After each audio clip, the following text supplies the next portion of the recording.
अमरावती शहराला अखेर असा एक अधिकारी मिळाला आहे ज्याच्या नावानेच गुन्हेगारी जगातील लोक हादरून गेले आहेत। शहराच्या रस्त्यावर दिवस ढवळ्या सुरू असणारे 2 नंबरचे धंदे आता थरथर कापत आहेत। युवकाचे भविष्य उद्ध्वस्त करणाऱ्या ऑनलाईन लॉटरीच्या बेकायदेशीर जाळ्यावर क्राईम ब्रँचचे संदीप चौहान यांनी घातला आहे टोकाचा घाव।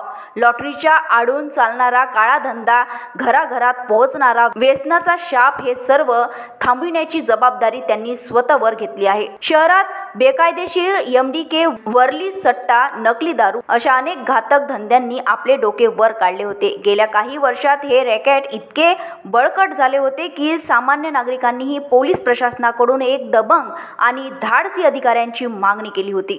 आज संदीप चौहान यांच्या कडक कारवाईपासून हे पाहून तो विश्वास पुन्हा जागा झाला आहे। गुन्हेगारांना अटक, धाडसी कारवाई आणि कोणत्याही दबावाला न जुमणारी कार्यपद्धती यामुळे त्याचं नाव सध्या प्रत्येक गल्लीत घेतलं जात आहे। अमरावती शहराला खरोखर अशा दबंग अधिकाऱ्यांची गरज होती जो गुन्हेगारीवर घाव घालेल, युवकांचं भविष्य सुरक्षित करेल आणि नागरिकांना पुन्हा सुरक्षितेची भावना देईल। Vidarbha city news, Amravati.